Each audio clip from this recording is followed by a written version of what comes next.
Hello everybody and welcome to Movie Mortis, where movie madness lives. My name is Nick and it's time to review Hundreds of Beavers, as in the 2022 comedy film directed by Mike Cheslick.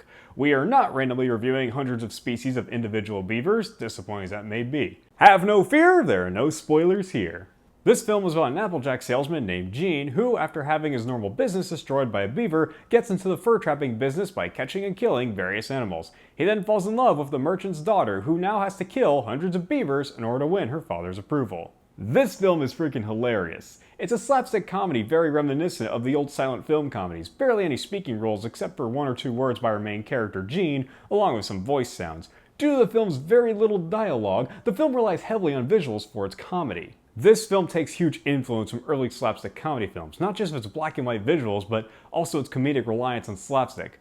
The comedy is not just slapstick, but it's also situational, and at one point or two you get a screw the audience kind of joke.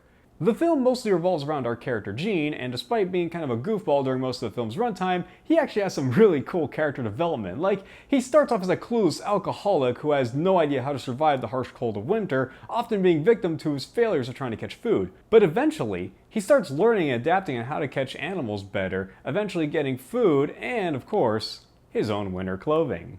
While we're on the topic of characters, we also have the merchant's wife, who not only makes things with the captured animals, but also takes an interest in Gene. The merchant himself is also kind of an obstacle for Gene, as he doesn't see Gene as a confident guy. But he still does business with Gene, seeing him as just another customer. Another character worth noting is the master fur trapper, who doesn't appear till halfway into the movie and essentially shows Gene how he does his hunting. The effects are interesting, as they are a combination of practical effects and cheap computer effects that you often find in your average advanced video editing software, kind of like Final Cut Pro or Sony Vegas. I'm not using that against the film, in fact it actually works well with the film's humor. For example, when there are multiple beavers on screen, you can tell that some were just green screened of the same guy in the same costume doing different poses. What adds to the charm of this film is the fact that all the animals are practically fake.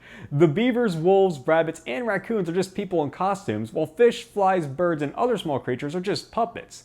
It's really funny that the beavers act like humans, standing on two legs and collecting their materials by carrying things, and even wearing articles of clothing showing that they have certain jobs. It gets even more funny when they actually beat up Gene at some points in the movie. One other animal I'm going to point out is that there is a horse in the movie that is literally just two guys in the costume, and at one point you can actually see a human face stick out of the costume. Now, in a regular film that would be seen as bad and an error or a goof or something, but in the case of Hundreds of Beavers, it's actually really funny and it adds on to the charm and comedic tone of this movie. This film is no doubt a stupid comedy, but despite that, there is some really interesting character development within the story. Gene is an alcoholic Applejack salesman who now adapts the lifestyle of fur trapping. He starts off pretty badly, basically having no experience in luck catching animals, but as the film progresses, he starts to learn and adapt to the environment, often using his environment to hunt and kill the beavers. Regardless of whether he succeeds or fails, you can always bet there's going to be some form of Hanna-Barbera physics logic in the making. This film's music is also worth noting. It sounds like it was taken out of a Looney Tunes cartoon or a Three Stooges short. I don't know the exact word for it, but I'm sure someone in the comments can list what kind of specific genre the soundtrack is. And because of this, it actually enhances the feel that this was a 1930s slapstick comedy, even though it came out in 2022, and it does so very effectively. What is a strange choice is the titles. The main cast titles are not listed until nearly halfway through the movie, and the film title is not dropped until the movie has like 30 minutes left. I know some movies don't drop their titles to the very end, like the Avatar movies, but Hundreds of Beavers is quite a strange one in where it wants to place its titles. And I should also note it's not a short movie. The film is like an hour and 48 minutes long, so don't think it's like some kind of short film or anything.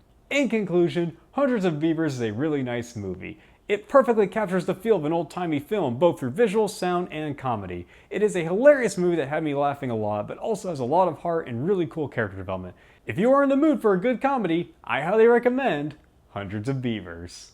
Ladies and gentlemen, thank you so much for watching this video. If you enjoyed it, give it a thumbs up, and be sure to subscribe to the channel for more movie-related content here at Movie Mortis. I've been Nick, and I hope to see you in the next video.